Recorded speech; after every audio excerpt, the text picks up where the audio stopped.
All right, folks, we are live on the live stream, and I've been looking forward to this one all week. I've been a little nervous on this one because I'm a big fan of our next guest. So we're going to be talking with Mike from Last Line of Defense. Has an awesome YouTube channel. I'm going to bring it up really quick. The link is in the description box below. And Mike is known on, I think, started off first on Instagram, came on YouTube, just putting out awesome preparedness content, awesome overlanding content, EDC, you name it. And he's just an awesome guy. I thought I'd reach out to him and see, I wonder if he'd come on the live stream. That'd be a blast. And he was kind enough to say, sure, I'll come on the live stream. So without further ado, let's bring on Mike from Last Line of Defense. How's it going? Hey, man. Good. How you doing? Good to talk with you. So, and thanks for the shout out on the Instagram. You said Cliff's one of the OG preppers on YouTube. Yeah, in my mind, you're one of the OGs anyway. I don't know. Yeah. When we were on Earth, I didn't have a beanie on, so I'm trying not to like cover the microphone. So hopefully, I'm coming through all right. Yeah, you're coming through great, and it was a little weird seeing you without the beanie. And I was mentioning earlier, I have a beanie ready just in case. That's the dress protocol for this live stream. But yeah. People are joining live right now. Hey guys, how's it going? Hope you've been well. Last Line of Defense. There we go. So a quick little hi to some people. Welcome, Juan. Looking forward to this stream. Yeah, this is going to be a fun one. Let's see. Got a lot of preppers in here. EDC TV is ready for this one. I'm ready, Libby, and fun to everyone's saying hi. So cool. I'll let everyone say hi in the chat room. But people are yelling already. Outlander. There we go. I like how there's a huge prepper community. So just love Ella, the top legends on my screen. I agree. So, well, cool. It's always awkward on how to start this off. I was thinking that we could kind of kickstart on maybe a little bit on your background for hopefully people are already familiar with you. If you're not, click the link in the description box. But I thought maybe we could kind of talk about your background into getting into, I know you have this available on the website for those just tuning in, as far as how you got into the gear and the interest and starting taking the photos into the YouTube and then a lot of the adventures that you do that I'm super envious of. Yeah, it's a long story. It could take the whole hour probably. Yeah, but as far as like getting in, I mean, I guess like preparedness wise, I think I was never really, my dad wasn't a prepper. I was never really into it growing up. I got into firearms when, I turned 18. And then when I was 21, I got my concealed carry license. And that honestly kind of opened the door just to being prepared, like situational awareness and being prepared for things that might happen like real time, which kind of transitioned more into, well, I should be prepared for things that are bigger than just like right here and right now, like, natural disasters, things like that. So then I really started getting a little more into kind of traditional prepping and stuff like that, in addition to just like expanding my EDC and having a little more gear in my backpack and having a little more gear in my truck or whatever.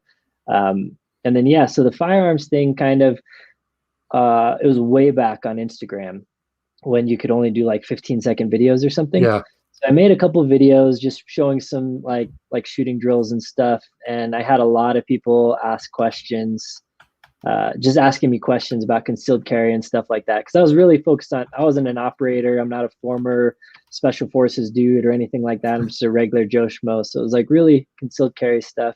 And people had a lot of questions and I had some answers. So I was like, I'm going to do some long format stuff. I'll put that over on YouTube, answer those questions I've been getting. And I wasn't really planning on doing a YouTube thing. I was just like, where can I put longer format videos? And YouTube was the place at the time. So I put a couple of those on. And for the first couple, maybe 2 or 3 years of doing YouTube, I wasn't really doing, I was just kind of putting out videos here and there. And then eventually it started kind of getting some traction. And I was like, maybe I should make a video every week. And so I started doing that. And with that, I kind of just started showing videos of more stuff like my truck and some camping stuff, and people seemed to like it. And the channel's kind of evolved to some weird combination of like camping and trucks and gear and all kinds of stuff. So and that's kind of just how I got here. Yeah, and people are already asking for an EDC check. We'll get to it. Folks. We'll get to the EDC check on it there. But I've always been a big fan of your channel because you have a way of presenting because you have this the prepper foundation, but you have a way of presenting it that I think it bridges the gap for normal people to want to get into the stuff that you're into, and the way that you present it is, you know, fairly positive. It's not a lot of the doom and gloom that might be more common that you would see with the community. Is that just something? Is that something that you always wanted to, how you wanted to approach it? Or is that just, I imagine that's just naturally who you are and you're just filming it for YouTube then? Yeah, I mean, really, what you see on YouTube is really just who I am. But when I'm talking about like preparedness and stuff, it's just I want to help people. Like, I want to normalize being prepared. Yeah. A lot of times I'm out on trails and camping and stuff, and there's these people that should not be out there and have nothing, and they got stuck and whatever. So then I gotta help them, and it's a burden for me. So if they could just be prepared by watching my videos, they would. I wouldn't have to help them when I'm out there. So I kind of want to normalize preparedness, and then that, you know, kind of transcends to more standard preparedness, like prepper kind of stuff, where the more people that are prepared, the less reliance on me trying to help everyone out there is. So maybe it's selfishly motivated, but honestly, it's just, I think more people should be prepared and just be good stewards and help other people. And you can't really help other people unless you are prepared yourself. So I totally agree with that. I think the more preppers that we have out there, even though prepper is kind of it has a kind of negative connotation sometimes due to some TV shows, but I think the more preppers out there in the world, the less there are more people that are a little bit more reliant and self-reliant on themselves, and then we could help, and then the powers that be could help the people that are in help and that need the aid. Just all in all, I think having more preppers is good. So people are already guessing on your EDC and everything like that, talking about loving the camping videos, want to see some more firearms videos. The video that I first got introduced to your channel was, this is several years back now, or a few years back, where I was doing a video on some Vertex pants, and I was really happy to see that today, I think it was today, where you had a new video that came out on pants. Maybe yesterday, but or something. Yeah, so I did a pants review video one time, and I'm like, oh, okay, that was pretty good. And then I did some searches, and I found, what's this Last Line of Defense? And man, his pants reviews are awesome. And then I'm like, I'm never doing pants reviews ever again, because this guy's just killing it on it. It's I don't know if we're going to talk too much about pants, but in your video you talked about you being the pants guy. Yeah, kind of. It was kind of funny. I mean, I don't think I was ever the pants guy, but I did some pants review. I did a bunch of pants reviews. I developed a bunch of relationships with company, all the tactical companies. I was like, I'm on the quest to find the perfect tactical pants. Yeah. Will you send me some? So. And is the one that you featured today the best tactical pants that anyone could get at this point? So. They're my favorite. Yeah, they've been my favorite for a while, and it's kind of, I talk about this sometimes. Like, I used to do EDC videos more often because I was searching and I was trying stuff out. And once I found really, really what worked for me, then it was like, well, I could do another EDC video, but it would pretty much be the same one as the last one. So it's kind of why I don't do as many pants videos anymore, because I kind of found the pair that I really, really like. But it's been a while, and I've got a bunch of new subscribers since my last pants video. So when I did this pants video, I was kind of like, this may seem weird to you because you're used to my truck and everything, and now you're going to be looking at my crotch for the next 5 minutes. But actually, I used to do a lot of pants reviews. So it's funny. I loved watching it, and it was hilarious because that's how I got introduced to your channel. And then I started saying, man, this guy has this EDC is awesome, and the way that you feel, the way that you present the information really grabs you in. And I like the long form. That's it's I feel like I'm in the same room with you versus the way that you present it. So again, a super big fan on that. Yeah, people are the comments are kind of flying by. I'm going to try to get to that. And so, who's saying, "Tup, are you hosting a pants party?" No, we're not having a pants party, and I don't like showing my pants like party like that party in the pants. Well, before people are going to keep asking, they want the EDC check. I figured we should probably do a Last Line of Defense EDC check. I know that you've in your videos you've talked about how once you get a good system, it doesn't change that much. It's going to take a lot to probably switch out a knife, but I figured for those that are viewing right now that want to know what is Mike carrying for his EDC right now, maybe we could go through some of that. Yeah, so EDC check, I have, someone said earlier, the skeletal. Yeah, and I do. I have the skeletal. Let's go full screen. There we go. Oh, full screen. So here, it's just nice because it's like a knife. It's not a crazy knife though. I do have the actual Damascus Yeah. skeletal, but knife easy to access, bottle opener easy to access, has some drivers. So I run a holster company and I'm always tweaking on stuff and trucks and cars and gear. So I like having those couple of tools on me all the time, and then pliers, which I actually use quite a bit as Yep. well. And that's about it.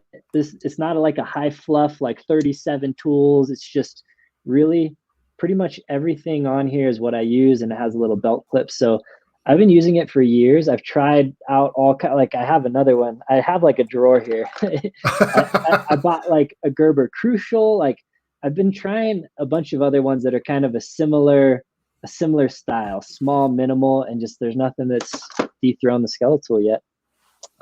And then yeah, I have a flashlight. I always keep a flashlight. Currently, it's the Olight baton. Warrior Mini. Warrior. There it is. Yeah. Yeah. So it has the little tail cap Oops. on the back. Yeah, I'm like reversed here. It's throwing me off which way I go. Yeah. And then yeah, just wallet.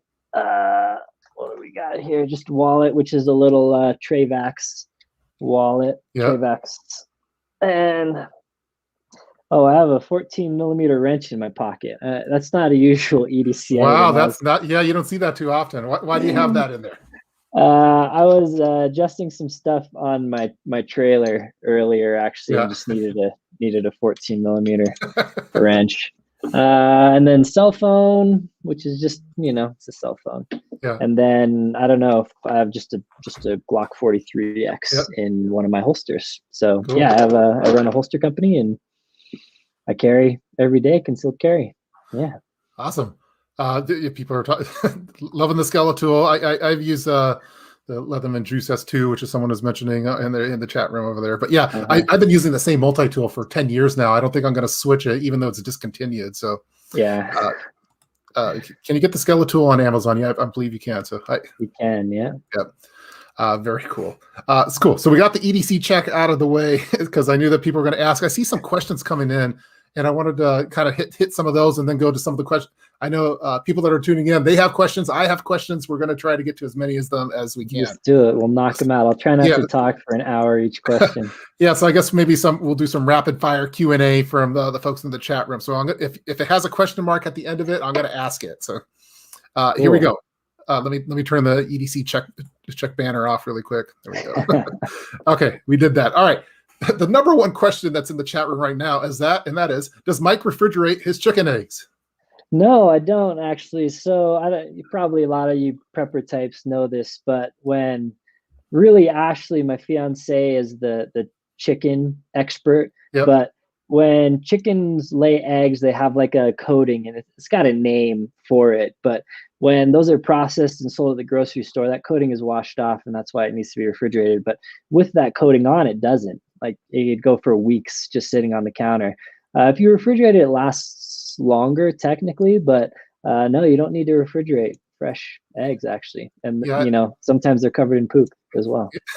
Yeah, I have a neighbor. I've been wanting chickens. I have a neighbor that has chickens, and I did a little trade for some gear, and she gave me some of the fresh eggs, which I'm doing a test right now where I have it. I've basically put it in a can with a whole bunch of lime salt, basically, and because I've heard that you're able to preserve them for like up to a year, I think. Yeah, there's several ways with different because kinds of the coating. Oils. And you can get them to last a long time. I printed off. So I have like I can't keep too much knowledge in my head. I don't know. I have a small brain maybe, so I print stuff off and I like keep it, in like my prepper shelf. So I have like ways to stabilize eggs longer for in the event I need to, Cool. Next, again, we're doing rapid fire Q&A right now. So we got Seth. Okay. So when's the for the audience, not for you. When's the land purchase reveal? Land purchase reveal soon, probably. Yeah, next couple of months. Yeah. So Chris is asking, are you going to do a live stream on your channel? I'm from Mike's channel. It's nice to see you live. We go do live on your channel. Maybe you don't really do live streams. You're having some fun out there. So yeah, not often. I don't often do live streams, but I get asked to quite a bit. I do live streams for my patrons. Once a month, and that's about it. Cool. Yeah. Will Mike ever leave Colorado? That's the question from another Mike then. Yeah, I don't know. Like if I won the lottery, I'd probably get a place in like Arizona and then a place in Montana and do the snowbird thing. Yeah. But Colorado's a pretty good mixture. Winters are relatively mild and summers are pretty great. So Colorado's okay for now. Okay. This is from Benny. Does Mike have an evacuation bag? So I've been calling them evacuation bags because on my channel, at least, because there's a whole bunch of different similar bags. There's a bug out bag and for me, that's you're bugging out of your home like it's on fire. Yeah. There's like an inch bag where maybe you're never coming back to your home because something happened real bad. And then there's like a get home bag as like evacuating from your car or someplace to get back to work. Can you talk a little bit about some of those type of kits that you have? Yeah, so primarily I have what I call a get home bag is Yeah. kind of the main one I keep in my vehicle. And that's just if something happens that I can't drive home, like I'm away from home and I can't drive home, I got I got stuff in my bag that I can make it home. Though really like depending on how far you are, you don't need a whole lot of stuff. So my get home bag's kind of like my hiking bag, my toolkit. It's got a lot of stuff. I'll just grab it and throw it on if Ashley and I are going on a hike or something. So that's my main one, my get home bag. I'm really a bug in type of guy, just where Yep. I live, how I've built my house, where I chose to live. I really would want to get home, and that's like my main contingency. However, if there's like a forest fire or something and I really need to go, I don't have a bag per se because I'm really a vehicle guy. So I have a bunch of vehicles that are kitted up to get me where I need to go. So uh probably I have gear kind of stashed in tubs and stuff. So I kind of know what I'm going to grab if I really need to ditch the house. So I don't really have an evacuation bag per se. It's more of a load tubs up into the truck and get out. And then from there, I could put stuff into bags and go. But yeah, Yeah. it's kind of how I do things. Yeah, totally. I mean, yeah, I think when I first started my channel, I was all into bugging out, but because I was living in an apartment at the time. But once you get a home, it's going to take a lot for me to want to bug out from my home. And most kind of emergencies, I'll probably just bug out to the front yard and then try to get back in the home as possible. So, but Yeah, I bugging can't wait. out is hard. Like it's a thing that a lot of people, a lot of preppers and stuff like to nerd out about. I'm gonna build my Yes. bug out bag, but surviving in the wild, I've taken some courses and I've done some stuff. It's not easy. Yeah. So once you're out of food, you're probably gonna die a slow death. So Yeah. it's better to kind of get your home situation dialed in if you can. But I would probably want to get to like a bug out location. So you have a friend with a cabin or you have a cache somewhere or something. But just loading up a backpack, it's going to be really hard to survive. Like Yeah. realistically, I'm like a very realistic guy. And even I have a pretty good skill set, like survival skill set. I would have a hard time living Yeah. indefinitely off of what I take out of a bag. So Yeah, totally. Unless you're like Dave Canterbury or something, or I don't know, like yeah, the yeah, guys there's on, guys that can do it. There are yeah. definitely guys that can, and maybe I could do it, but it would be rough. It would be rough. Well, for me, like as a family, I have a couple kids. There's the food part of it would become a problem pretty quickly once you run out of that supply. So, Yeah. yeah, if all else fails, I mean, bugging in is like the way to go because you have most of your supplies there. So, cool. I'll do one more question over there, and then I have a bunch of questions. So, Okay. and this is from a strategic tactical. What happened to Travis Haley's Tacoma? I don't think anything happened to it. As far as I know, he still has it. So Okay. maybe I don't understand the question, but I think he Yeah. still has it. Okay. Yeah. There you go. Question answered. I hope that. Let's see. OMG, the YouTube bots work. I have just subscribed to Top for years. Just found Mike's channel and bought my Forerunner. Here you guys are together. Yeah, again, this is one that I've been again super excited for to talking with you. So I want to spend a lot of the time talking about the overlanding because I think it's a great kind of crossover topic, and there's a lot of preppers out there that I don't think that really do that. And I think there's probably a group of overlanders that want to get into the kind of that outdoor recreational vehicle type living that might start also thinking into preparedness. So can we talk a little bit about the concept? Because there's some people that I've talked with, they're like, well, what's overlanding? So can you kind of talk about what it is, what the philosophy is, how you got into it? And then maybe we could slant it towards talking about in terms of prepping and stuff. For sure, yeah. And I put out a video a while back called like I don't know. It was like comparing overland rig versus bug out Yeah, I rig or saw that something like one. that. Yeah, Yep. you had That's I had about it. a cool photo here. Or you have a couple of cool photos online as far as like the ultimate bug out rig. I guess that's thrown Oh together. yeah, But yeah. let's see, where was that video at? I'll put it in the chat room. But But I'll yeah, let you talk. yeah. So overlanding, like originally the term is more for like more long-term travel. A lot of time it's going, across borders and stuff like that. The term has kind of become more mainstream now, I guess, and like the true overlanders don't really like it. But conceptually, it's vehicle-based travel where the journey is what you're really all about, more so than the destination, and it's self-reliant vehicle travel. So a lot of people, and what I do honestly is just kind of more car camping, a little bit of off-roading, a little bit of car camping, but the vehicle is largely the same. It's a self-reliant vehicle capable to go off-road and get you where you need to go. And then you have everything in your vehicle to sustain yourself. So you have a way to fuel up your tires and repair, and you have tools, and you have recovery gear, and you have food, ways to cook it, ways to procure water and filter it, that kind of stuff. The sky's kind of the limit. People go crazy with campers and all kind. You can add your solar and your batteries and your power and all that stuff, which I kind of do a lot of that. But yeah, it's basically kitting out your vehicle to be able to get to remote destinations and just live out of it for a little while. And the crossover is really cool for a bug out rig.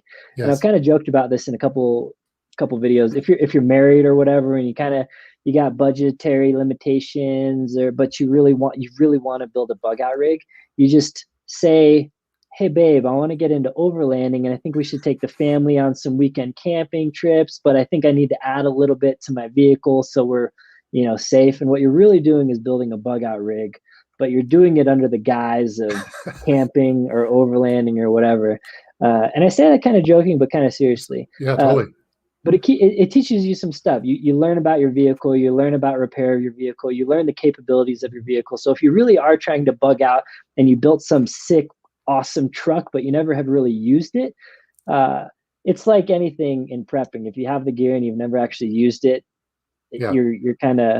you're not quite where you should be. So if you build some cool bug out rig, you should go to use it. You should get into overlanding or just some off-roading or camping or whatever. So it's a really cool way to kind of kill two birds with one stone in a sense. It's a really fun hobby and it's enjoyable and it gets you outside. But while you're out there, you can start a fire with sticks, or you can try and catch something, or you can procure some water and filter it. So all of these things are kind of conceptually near and dear to overlanders' hearts, which Yeah. is ironically near and dear to preppers' hearts. So it's kind of a cool thing because I'm in this space where I can like do overlanding and talk about being self-sufficient and being prepared and having all the tools and the skills. And it really translates well over into like the prepper life without being like, I'm a doomsday prepper. Yeah. So that's one Do you, aspect I like. yeah, and I'm totally jealous whenever I see all these videos because you're going on all these cool adventures. But yeah, I think that overlanding seems like I call it prepper adjacent, where it's like you're very Uh-huh. closely in line with a lot of the same, and same with people just doing camping. I think when I started building my bug out bag, I framed it that, hey, I'm building a backpack to go so we could do more family camping, but really it was for a bug out bag. So I think the same thing could go with the overlanding approach. And do you find that most people that go overlanding are also preppers, or what do you think the percentage would be? I don't think most of them would call themselves preppers, Yeah. but the notion of being prepared is a pretty key kind of concept in an overlander's mindset. So they're prepared for stuff they may encounter on a trail. They're prepared to go be self-sufficient for a little while. So it does translate really well to preppers.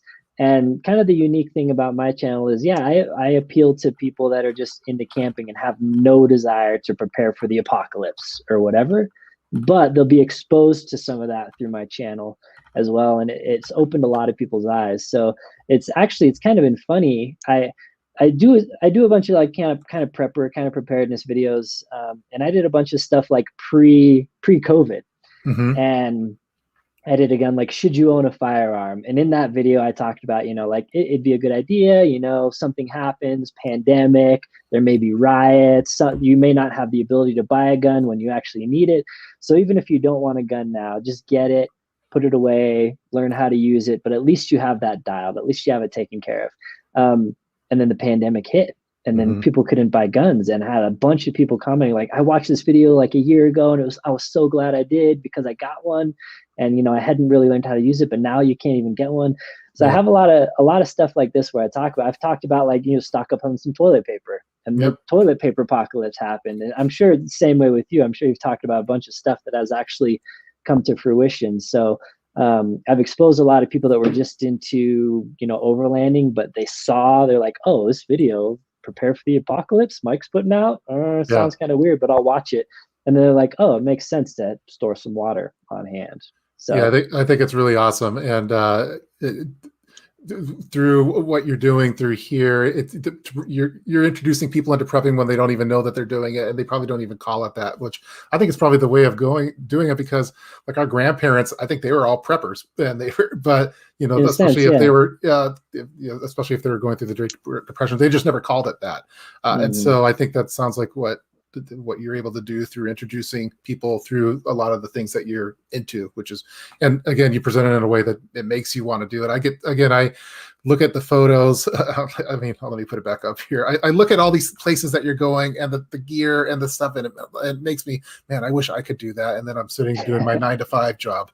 But hopefully I can get to that point. Yeah, you get out and you do it on the weekends. To answer the overlanding term a little more, overlanding is kind of, there's some snobs in the overlanding community, like, you can't use our term when you're just going out for a weekend. So I created a new term for us, and it's called weekender landing. So you just go overlanding on the weekend. Yeah. So that's what you can do if you have a 9-to-5, but you still want to do it. You go on the weekends. Yeah. Let's see. That's on this video over here. Let's see if we can.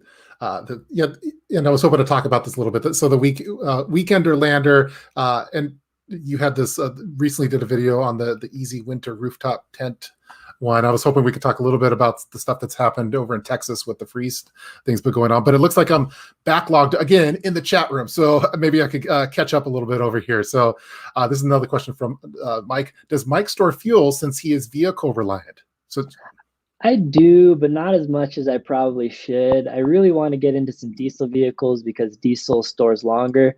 There's some ethanol-free gas stations around. Ethanol-free gas lasts longer than regular gas. And then I put in stable, S-T-A-B-I-L, whatever. Yep. I never know how it's pronounced. Stable is what I call it. So I have some fuel, but I don't have like an underground 1,000-gallon store of it or anything like that. But it's just tricky because it goes bad. And I have a lot of vehicles now that they have gas in their tank, and I kind of always try to keep them above half a tank. And so managing the gas not going bad is kind of a headache. So I don't have a ton, but I do have some. Yeah. Great. Let's see. I'm gonna try to go as fast as I can on it. People are talking about the EDC, which is cool. Let's see. They're asking, what ammo do you carry? My carry ammo is Federal HST 147 grain. Yeah. Cool. 9 millimeter. Yeah. Will Mike do a collab with Warrior Poet?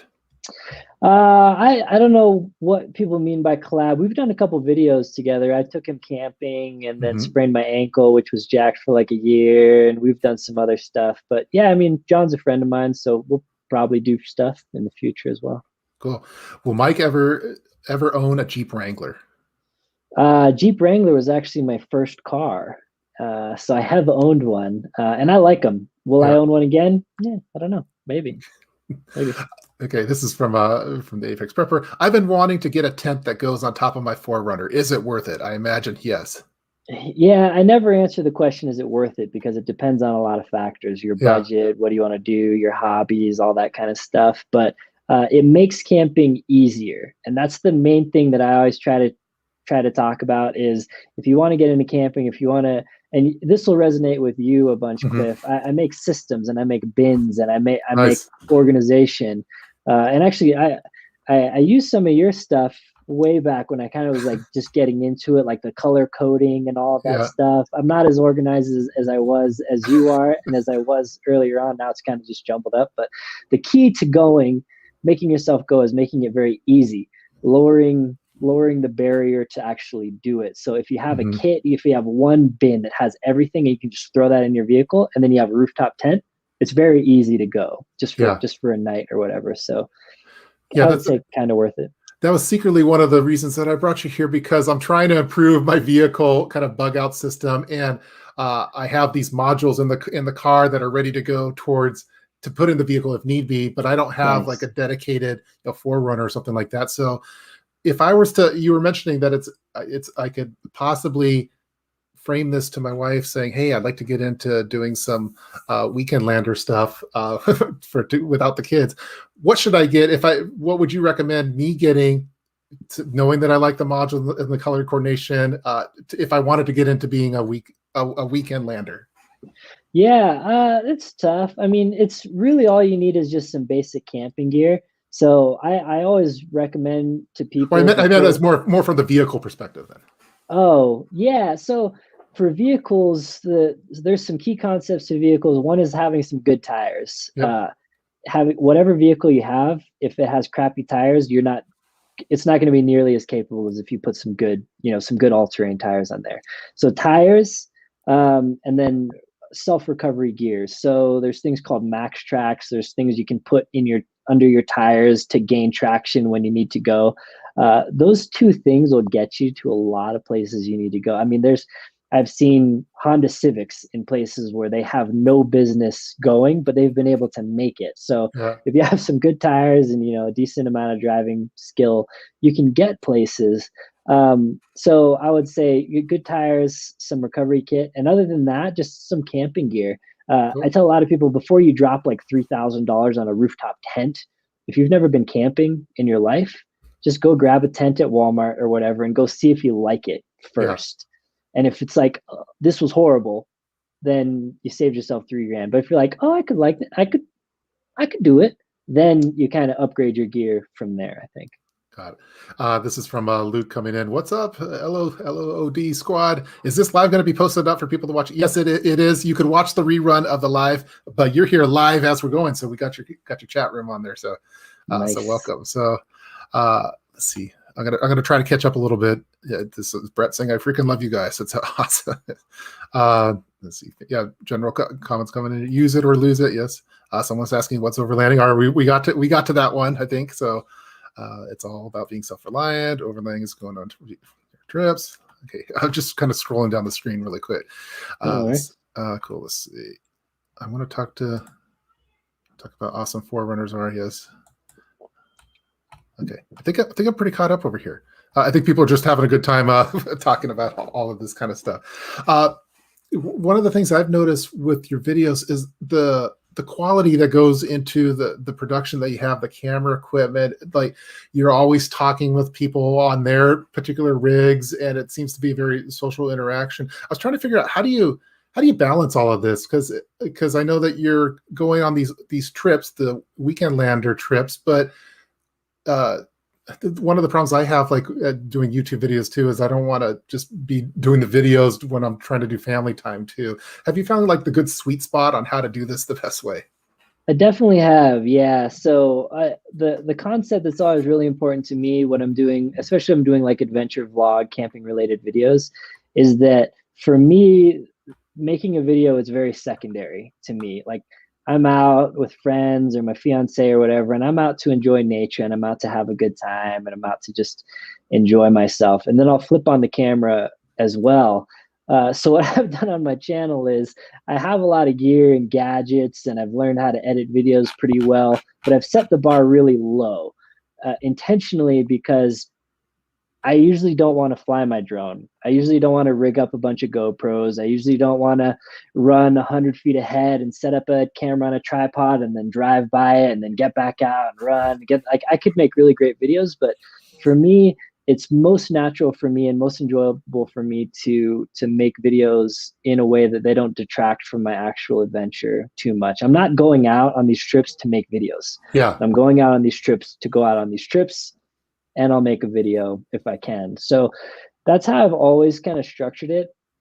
And I'm not saying that's right for everyone. I really hardly consider myself like a content creator because it's just like I'll remember to turn on the camera when I can, when I'm doing that kind of stuff. Granted, if I'm like doing a walk around of a vehicle, I'm there to film a video. Yeah. But like more of the adventure vlog stuff, I really try not to lose focus of why I'm out. Like, so that's kind of just what's worked for me. Yeah, I think that's awesome because I know that when we go out on like a family summer trip or something like that, they want me to keep the camera away. Oh, don't bring your camera. That's not. But I also want to kind of film it too. And I've tried to approach, at least on my channel, with the prepping kits that I'm doing, is I'm trying to document my journey here and not do it for the video, but just to kind of a timestamp that video or where I'm at in my preparedness. So it sounds like you found the way of being able to.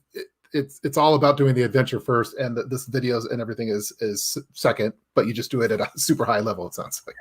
Yeah, and that's not the case for everyone. It's just what works for me. I get a lot of people like, you need to use a gimbal and you need to do more drone. You need to do that. I'm just like, if I had to do that stuff, you would just not get videos. Yeah. So either get the videos that I make, or, you know.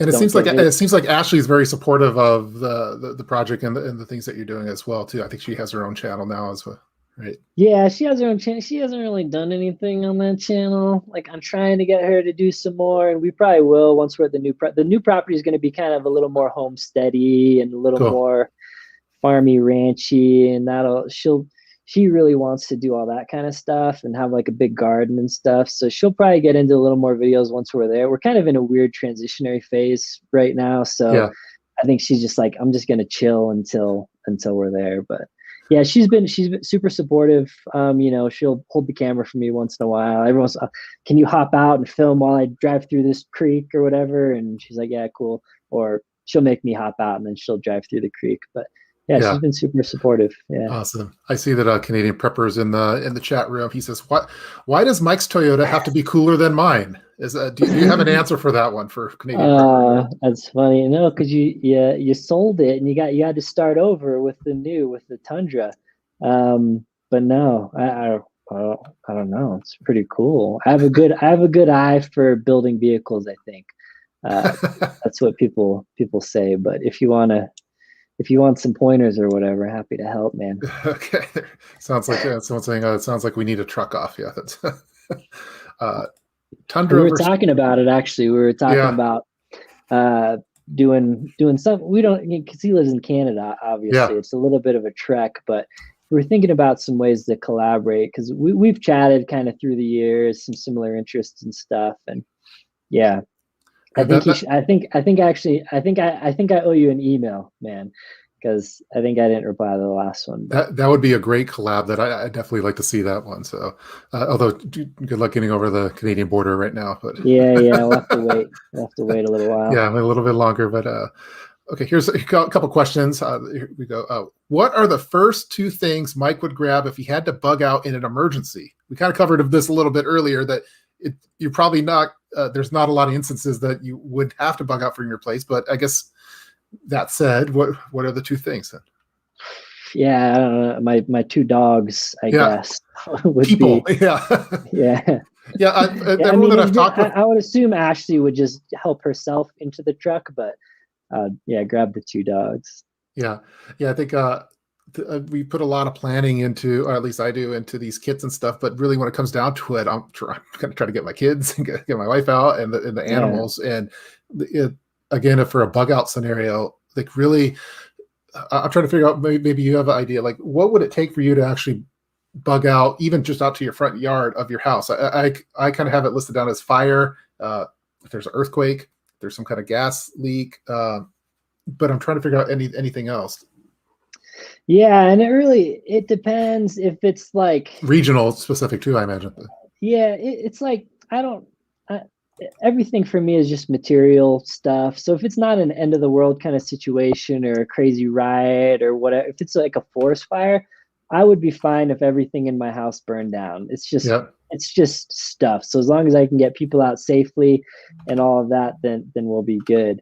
Otherwise, in the prepper related realm, if there was civil unrest and things were getting kind of crazy, I would have a little while to prepare.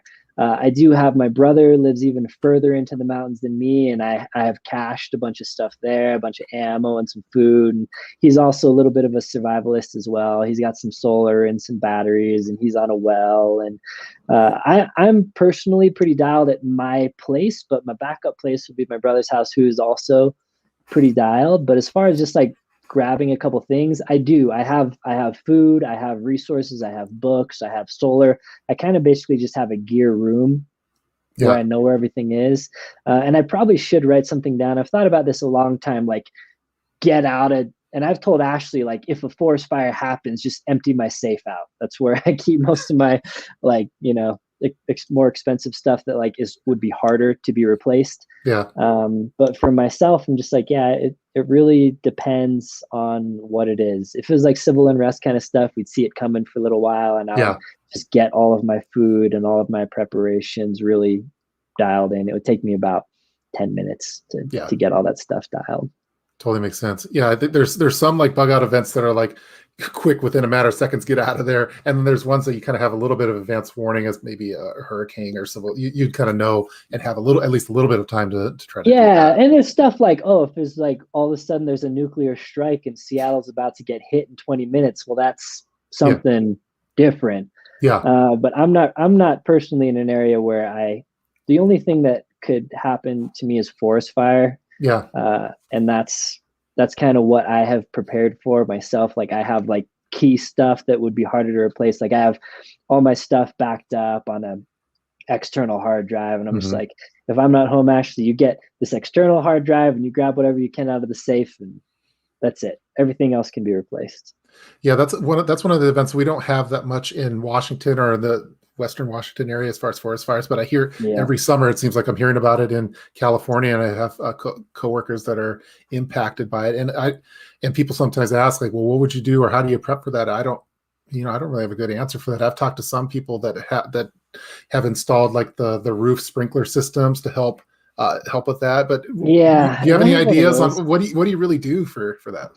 Well, you can't really do much. It's called, in general, it's called fire mitigation, which is, cleaning up all the brush that could catch fire, not having anything flammable within 50 feet of your house, and beyond that, trimming out the trees so it's not just ripe for a fire.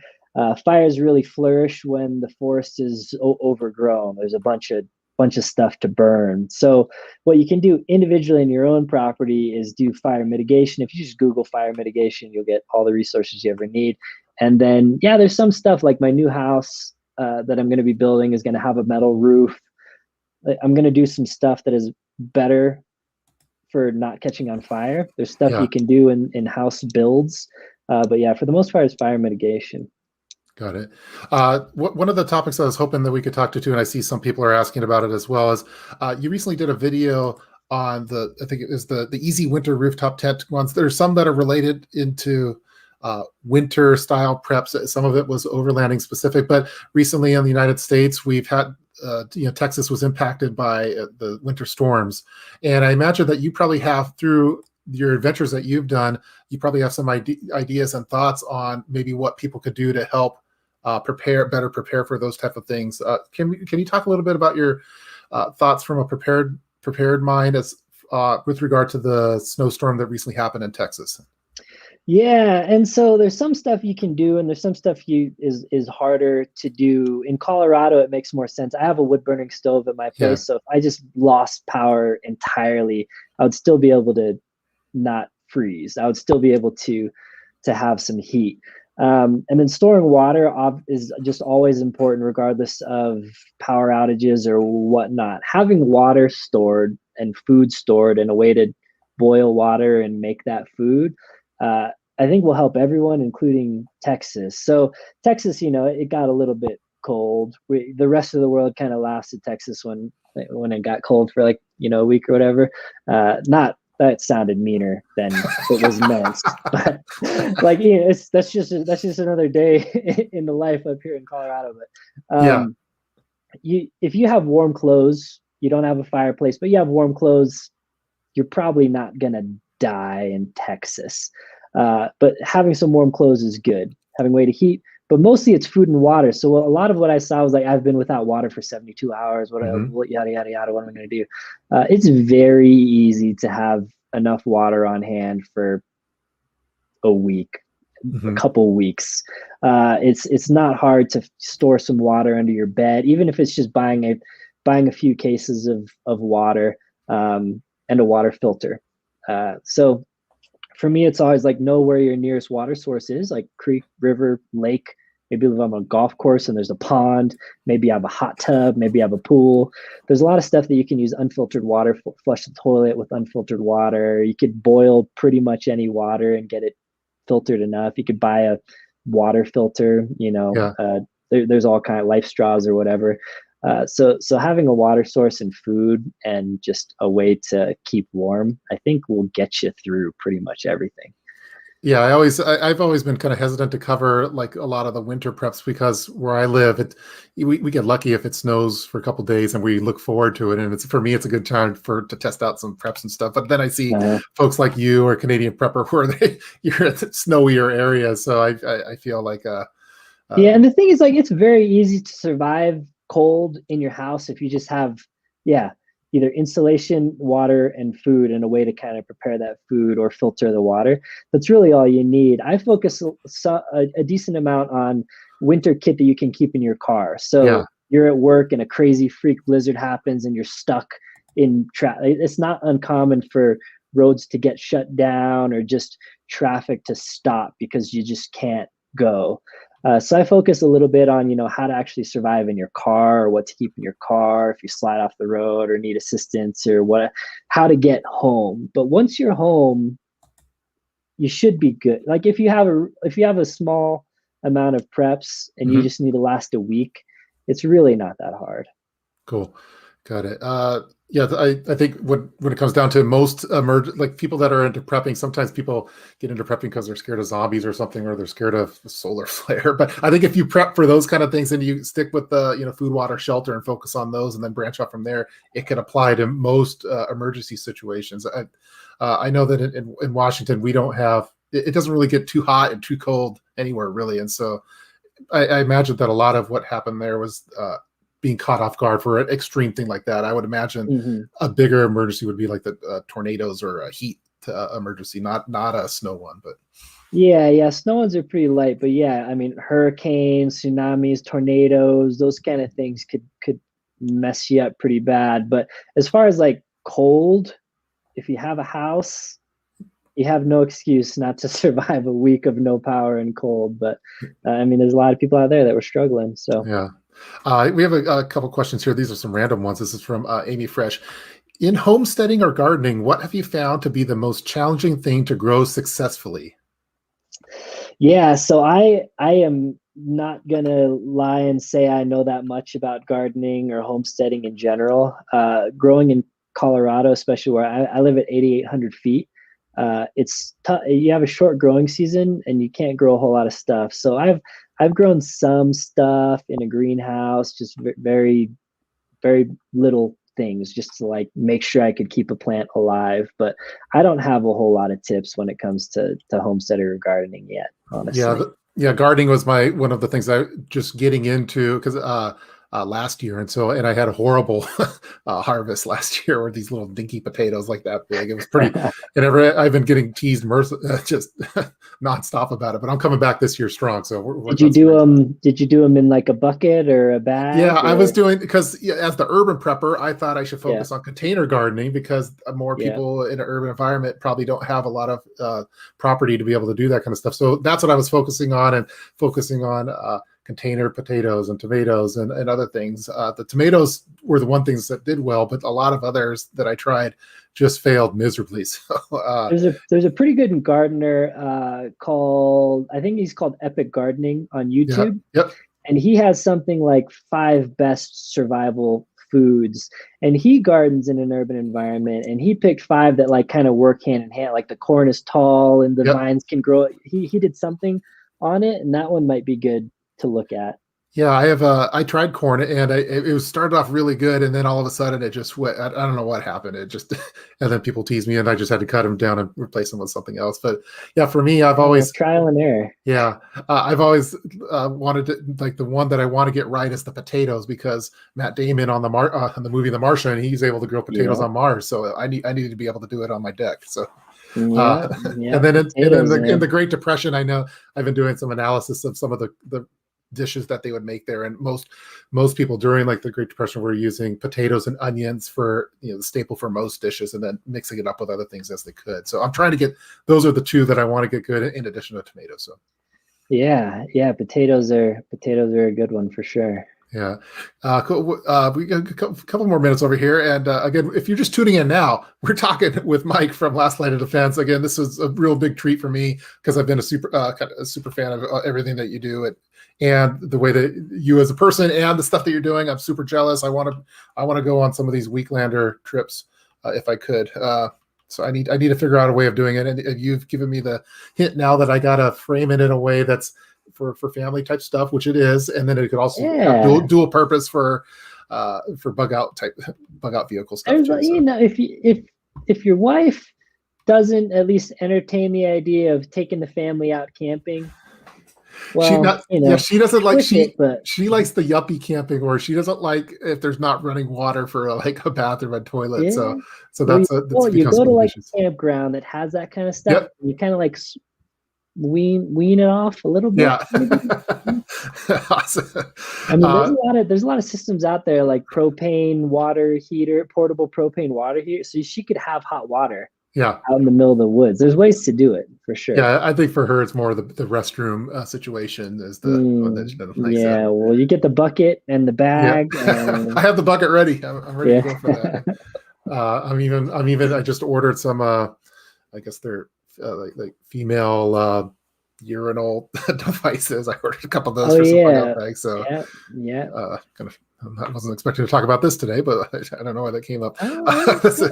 Okay, what's the longest Mike has gone without electricity? What did he learn from that experience, and how could he have been more prepared? I think I've gone a day without electricity, honestly. Yeah. So my current house, I have taken steps to prepare for this. So I have solar and Tesla power walls. So theoretically, I could just have power forever. My system isn't sized quite enough to like sustain the level of life that I have right now, but I would basically tone it down. I have an electric water heater, so I could still have hot showers in the end of the world, and I'm on well and septic, so I will be living large if the grid goes down. And so that's kind of an answer to the question. That's kind of the steps I've taken to. Yeah. So you haven't had to really use it for too extended, but you have like the contingency plans put into place. It sounds like you mentioned. I think you mentioned that you had a Tesla wall. Is that right? Or yeah. I know we talked about it earlier. I think the power wall. Yeah. So what? Yeah. Do those? I've been eyeballing those for a while. Do those work if the entire grid is down? Yep. They do. Yeah. So I have a small-ish solar system, like a residential solar system on the roof.